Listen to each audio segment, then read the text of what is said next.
This summer, say I do. I am marrying a stranger. Like never before. Am I crazy? It's a whole new Married at First Sight on Peacock. Thank God I woke up in love. With new experts. My name is Dr. Lisa. My name is Paul Brunson. More couples. This could be the start of a very successful marriage. And more surprises. Or maybe not. Everything is just not enough. You're a little bit crazy. I don't know what's going to happen. I want my fairy tale ending. Married at First Sight, now streaming. New episodes Thursdays, only on Peacock.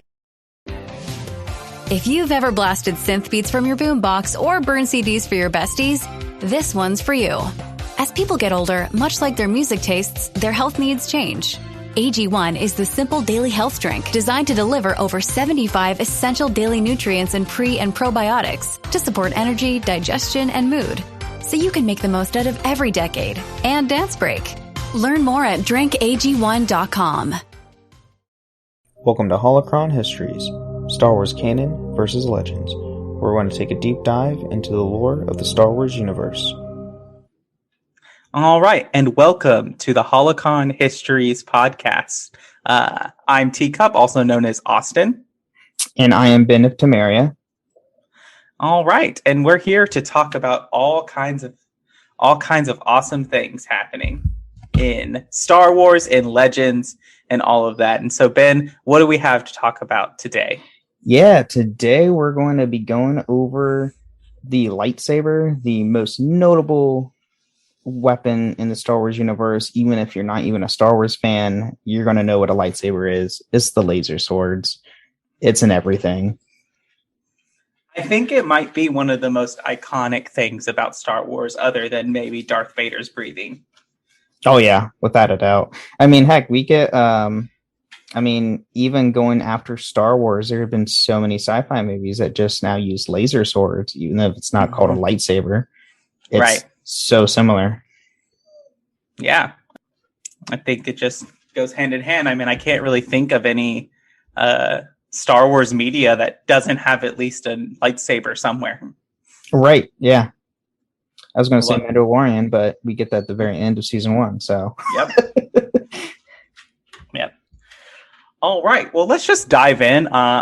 We all kind of know, at least if you're a hardcore Star Wars fan, you might know a little bit about the lightsaber and its canon origins from, like, if you watch the Clone Wars and learning about kyber crystals. They also play a big thing in Jedi Fallen Order and all this stuff. But let's look at before Disney, before the Clone Wars, before all of that, we had a plethora of resources that has now been the Legends material. So let's dive into what they say about the start of the lightsaber. Yeah, that's so in Legends, the lightsaber, what really started it was there was a species named the Rakata that if you even play Knights of the Old Republic or Star Wars The Old Republic, you can actually meet these ancient species of force wielders. And they created something called a force saber, which is the precursor to what we know as the lightsaber. With these force sabers, users were able to channel the dark side of the force into a blade, into an energy blade. So that being said, with it being using as the dark side of the force, the precursor of the Jedi called Jedi, but they didn't use anything like the force saber or anything like that. They used vibroblades primarily. And then going with when the Jedi Order was getting mostly established, they started using sabers and using a special technology, off-world technology with a forging ritual, learning how to freeze a beam to what we know as somewhat like a lightsaber. But they're constantly using the force to freeze this beam into place while they're fighting. So kind of like either like Cal Kestis or Kylo Ren when they're stopping laser bolts. Yeah, like the force stasis of powers. Mm-hmm. And then once later down during the Force, prior to the Force Wars, which is a giant war between light side and dark side users of the Force, before there was even a Sith or anything like that. The earliest known lightsaber was called the First Blade, created by the Weapon Master on Tython. And you actually, if you play Star Wars Old Republic, you actually get the First Blade during the Jedi Counselor storyline if you create a Jedi Counselor character, which is pretty cool. Yeah. And then going forward, like the Jedi eventually and Sith eventually make early refinements to the weapon, making a portable power source on the belt. But due to the instability of the power source, the weapon wasn't heavily used on combat too much. Plus, it was attached, like there was like a wire attached from the power source to the saber. So if that ever got disconnected, you're kind of not in a good place during a fight where you could just get stabbed or take a blaster bolt. I think it's important to note that, like, the way vibro blades work. So, like, for some of our fans, like, if you haven't played Knights of the Old Republic or the Old Republic, you know, there's especially if you watch The Mandalorian, Din Djarin takes out a little knife that seems to be vibrating as he's holding it. That's a vibro blade. And it's a special type of weave in the sword that allows it to vibrate, and it can actually repel lightsabers. Yeah, it's one of the few weapons that can actually be on par with the lightsaber without like getting cut in half. Right. Which is that's why this overheating would be dangerous, because you've now lost your defense, and a vibro blade, it's not going to give you that much of an advantage over a vibro blade. No. Since it wasn't mainly used for stability of the power pack and everything for the weapon, they just mostly use the weapon as a ceremonial. So when they induct new members or promote members and throughout the order, that's what they did. It was more of a traditional ceremonial style. But then once the Sith Empire has been founded, which we can go later, we'll explain later in the episode or down the line in future episodes. But the Sith Empire was actually responsible for creating the modern day lightsaber, taking the power pack, condensing it down and making the power cell, and then placing that power cell inside the hilt of the saber. That way you don't have to have a power pack. It's constantly in the saber, so you don't have to worry about disconnection or anything like that. And what was really interesting about the power packs that they developed, or the power cells, is the energy. Like, you hitting another saber wouldn't lose energy. The only thing that would make the saber to lose energy is if you're cutting through pretty much anything, cutting through a wall, rock, cutting through like a metal door, like what we would see in like episode 1 in The Phantom Menace, where we see Qui-Gon trying to cut down the Durasteel door. That is what will actually drain the power cell from the lightsaber, but nothing else would. So it'd be a lot easier for them to use and wouldn't have to worry about charging it all the time. Yeah. Also, the Sith down the line also created the synthetic lightsaber crystals, which is pretty cool. So in Legends, lightsaber crystals, or known as kyber crystals, you can find them in the world, mostly at Ilum, the ice planet Ilum, but you can also find them in like Dantooine and Knights of the Republic, and you can find them, I believe, on Tython as well. Mm-hmm. But all these crystals already have a color to them, so they green, blue, purple, yellow. They all have a color to it already. But red crystals, the Sith actually created synthetic color crystals, and that is why they have red crystals compared to like the Jedi Order, where none of them have red, because red's not a natural color for kyber crystals, which is pretty interesting. It is interesting, and we'll get into this, but the way Disney explains the red lightsaber crystals is a lot more. Oh yeah, different. Yeah, they put a lot more depth into why crystal colors are why they are the way they are. Yeah, which is really cool. But the Sith also created like the double-bladed lightsaber, which we see a lot. with like typically what we see in today's media, which is like Darth Maul, Savage Opress, the Inquisitors all use double-bladed sabers. So the Sith were the ones that created those. Mm-hmm. And then later down the time, the Jedi eventually did adopt the modern lightsabers that the Sith created during the events of the Great Hyperspace War, which was a giant war between the Jedi and the Sith, where throughout the war, the Jedi was losing ground. They eventually, like after cutting down some of the Sith and like taking their lightsabers, they engineer their own from theirs, and all the Jedi Order going forward adopted what we see in today's like lightsabers of the Jedi Order. Right. And we can go with talk about the Great Hyperspace War in a later episode, but it's there's a lot that happens in that. Yes. A lot of the Old Republic and before that is just what we know as like series of conflicts that happen one after another. Yeah, it's not we'll like talk about that. Yeah, it's not like what we see in like the episodes 1 through 3 or 4 through 6, like Legends. There's like here's a conflict, and like you have a year of peace, and maybe like 6 months, and then another conflict breaks out. It's crazy. During Legends, and this even translates into the canon. During the Great Jedi Purge, Palpatine eventually outlaws lightsabers. And then this is a cool little thing, which they haven't really explained on in the current canon, is Luke, after Luke lost his first lightsaber in Cloud City, he created a new one with schematics that were left by Obi-Wan, which is pretty cool. And he actually had to use a synthetic crystal because all the places where you can normally find kyber crystals were all locked down by the Empire at the time.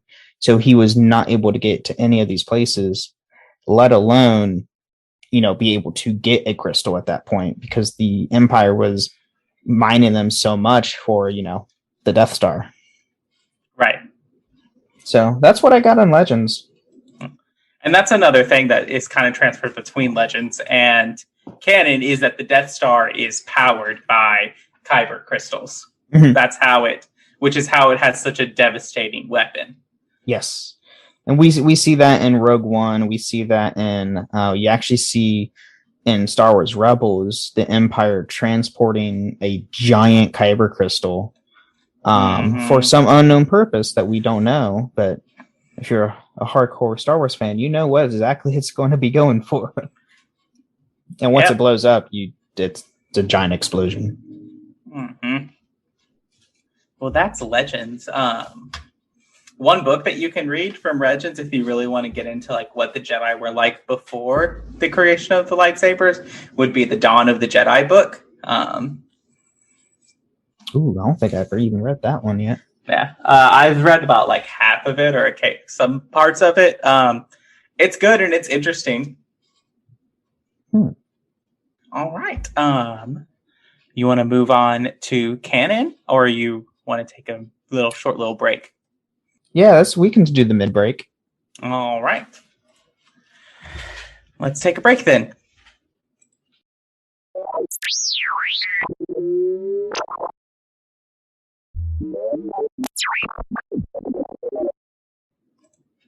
All right. Welcome to the middle of the show where we talk about all things going on with the podcast. We don't have a Patreon or anything like that, but if you want to support the show, one of the best ways to do that is to leave us a review either on Spotify, where you can just leave us a starred review, or on Apple Podcast, where you can leave a 5-star review and write us some words. And if you do that, we will read those reviews on the show in the mid-break here. Yeah, and if you ever want to let us know any topics you want us to go over, you feel free to put those in the reviews or in the comments or anything to let us know what you want to hear. Yes, and we do have a Twitter, correct, Finn? Yes, we do have a Twitter. We are at SW Hollow Histories on Twitter. So you can follow us on there and give us just tweet us through that. Let us know how we're doing, or if there's anything specific you want us to dive into. You can do that on Twitter as well. And like my other two podcasts, the Assassin's Creed Lorecast and the Dragon Age Lorecast, we are part of the Robots Radio Rocket Club. And so if you want to join us and talk to us on that Discord server, you can totally do that. We'll put that link in the show notes. Yeah. You have anything else, Ben? No, I think that's really it, honestly. All right, let's get into this lightsaber.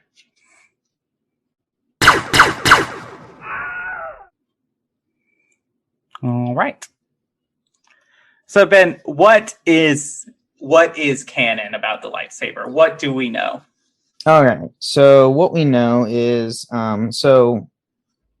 good thing about the canon now is a lot of the things from Legends does eventually transition into the canon, which is nice.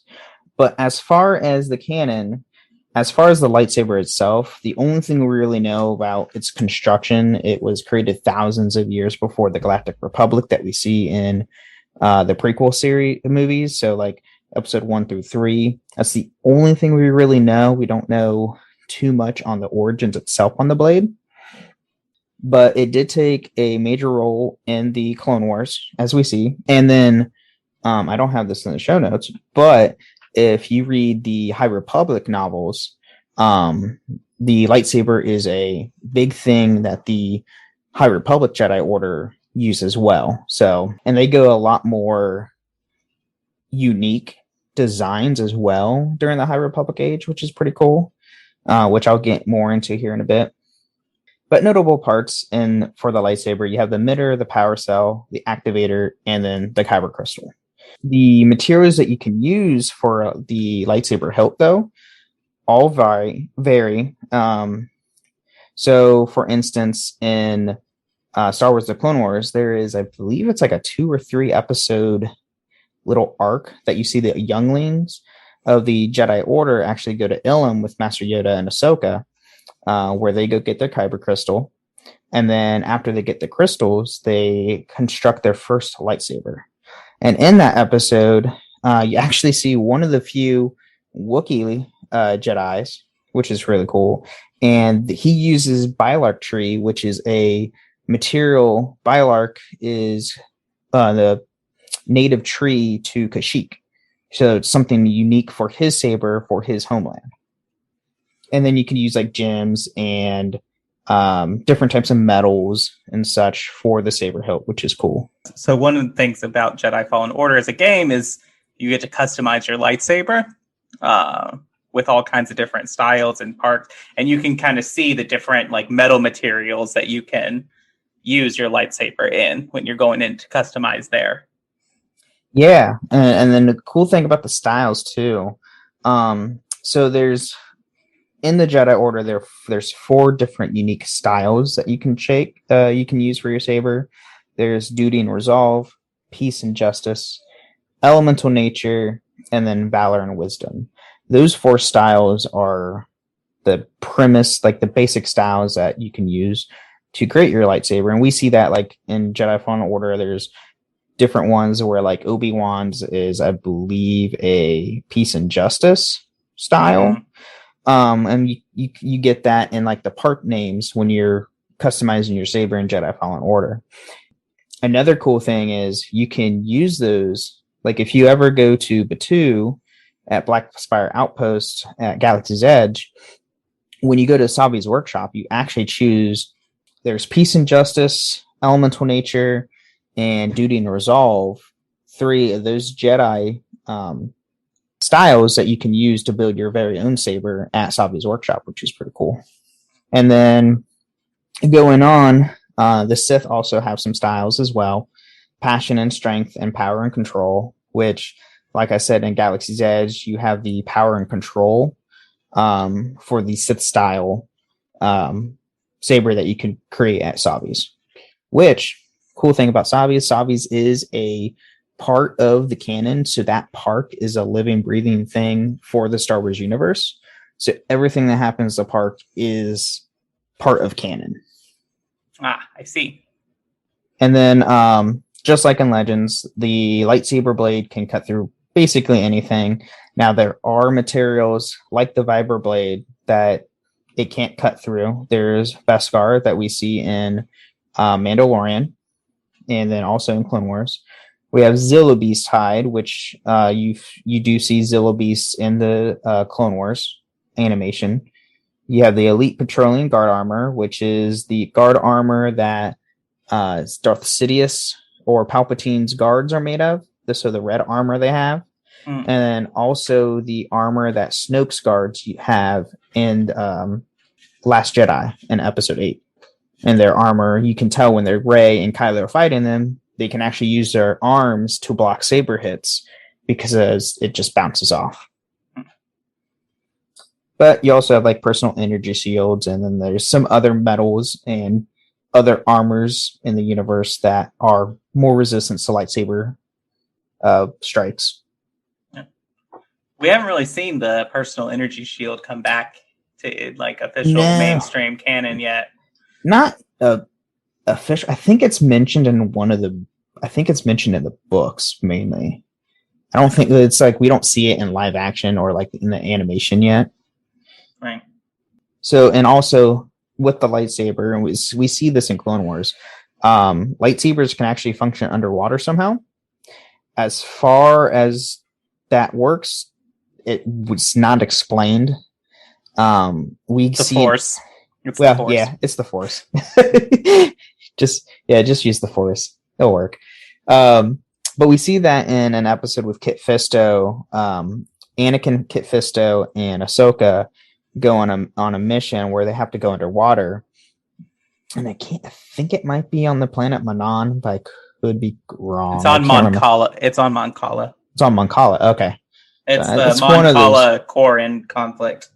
Oh, okay. There's so many water planets. But you see them activating their sabers underwater, I believe, cutting a pipe or something, if I recall. Or using it as a light source. And they also, in that episode, they're underwater the whole time as the Mon Cala are fighting the Quarian, or not the Quarians. Quarians are a Mass Effect. The Corran,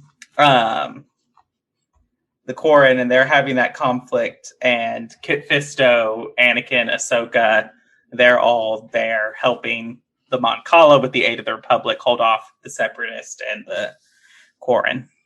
Okay.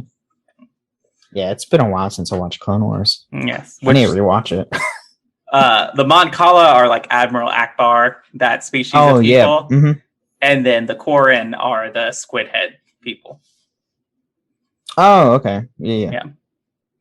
Types of lightsabers. Now, this is where it's going to get pretty unique. So, as I mentioned before, we have the double-bladed, which is what the Sith created.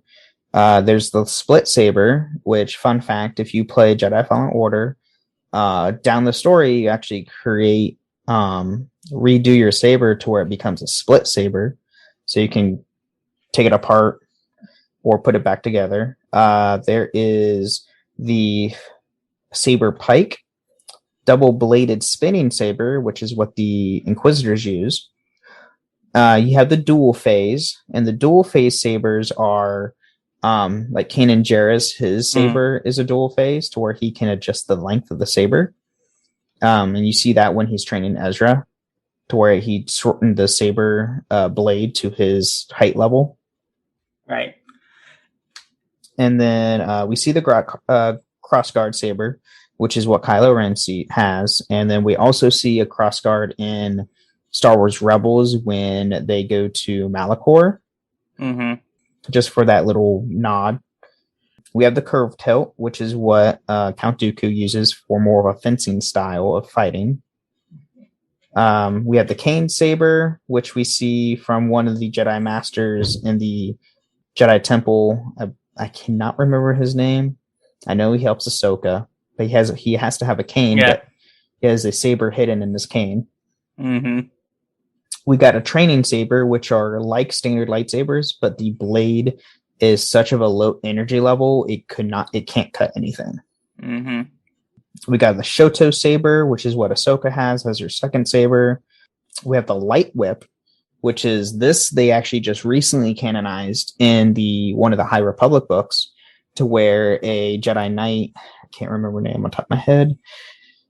I can find the book later, but it's in one of the young adult novels for the Star Wars High Republic. But she modified her lightsaber to where she can change it into a whip form and use it as a weapon that way, after her master told her not to. So classic. That's fun.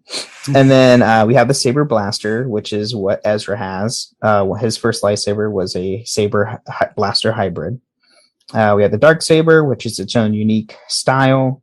And then also in the High Republic, we have the Saber Rifle, which is a rifle to where on the top of the rifle itself, where you normally, in real life, where a bullet would eject, you would insert your lightsaber on top, and the lightsaber itself would be the power source to shoot the rifle.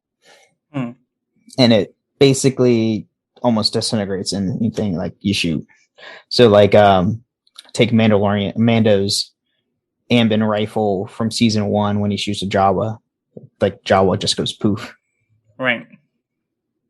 But yeah, that's the type of sabers they have. And for the intended use, lightsabers were all mainly used to end conflict. Did that ever happen? No, because Star Wars. Yep. And then we got 7. There's also 7 forms of classic combat styles. For some reason, I did not get the names for those. But each form has its own unique style of fighting, to where you go more defensive, more of attacking, deflecting, and so forth. And then here's a cool thing. Once a Jedi is fallen in battle, their lightsaber is then collected later once they can go retrieve it. And there's an arch in the Jedi Temple to where they actually place the Kyber crystal of the fallen Jedi's saber into the Kyber arch in the main hall of the Jedi Temple. Which is how Palpatine is able to get his hands on so many Kyber crystals. Pretty much. Like, and God, he needs his own episode. He is his own unique problem. That's true. Yeah, that's what we have on canon. So, in both Legends and canon, these lightsabers have a source of their energy, which we primarily know as the Kyber crystal. And so, what about the Kyber crystal? So yeah, Kyber crystals are cool, especially now in the canon compared to Legends. Legends, there's not much. There was like, oh, hey, here's different colors. You can now put in your lightsaber. Okay, cool. In canon, Disney changed a lot with it. Specifically, what Dave Filoni did in the Clone Wars animation show. So Kyber crystals are notably found on Ilum. So what we see with those younglings go and get their Kyber crystals. During those episodes, we actually find out Kyber crystals are actually colorless. And then once they're bonded to their specific force user, that's when they get their color. All crystals are attuned to the light. So all Kyber crystals on Ilum, there's literally 0 Kyber crystals that can be attuned to the dark side. They have a resistance to the dark side. So most notable colors we see mostly is blue and green, but there are some rare colors as like purple and yellow and black, which we still don't know how the Darksaber has a black Kyber crystal. We just know it does. But with the red crystal specifically, so the Sith actually have to go into do a ritual with the Kyber crystal, a crystal that's already been attuned to someone. So in the comics, we see in the Darth Vader comics how Vader actually gets his red crystal. He defeats a Jedi Master. He takes his lightsaber, takes the crystal out of the saber, and he does this thing called he needs to bleed the crystal. So he actually uses the dark side of the Force, and he has to dominate the crystal to his will to make it red. So he has to basically torture this crystal until it bleeds. And that's where we get the red crystals from. And then when a Sith bleeds a crystal, there is a chance, and we see in the comics, so we don't know if it happens to anybody else, but the crystal that Darth Vader takes from this Jedi Master starts showing him visions of the Force, trying to get him back on the light, on the path of light. So he's trying to convert him back to the light side of the Force. Obviously, it doesn't happen because Darth Vader is still Darth Vader. Darth Vader eventually does bleed the crystal, and to get his crystal for his new lightsaber that he eventually has in like A New Hope. Mm-hmm. But beyond the red crystal, there is also the white crystal, which we see, and only one Force user. I can't say a Jedi because she's technically not a Jedi anymore. But Ahsoka Tano actually has white crystals when you see her in Star Wars Rebels, and later on throughout the Star Wars franchise after Clone Wars. So it's a similar process, kind of like bleeding, but instead of torturing the crystals, she purifies them. She actually takes the crystals, she defeats the sixth brother and takes his lightsabers because he had two. Mm-hmm. And mind you, she did not have a lightsaber when she fought the sixth brother. She left her lightsabers at the end of season 7, we find out. So she was saberless.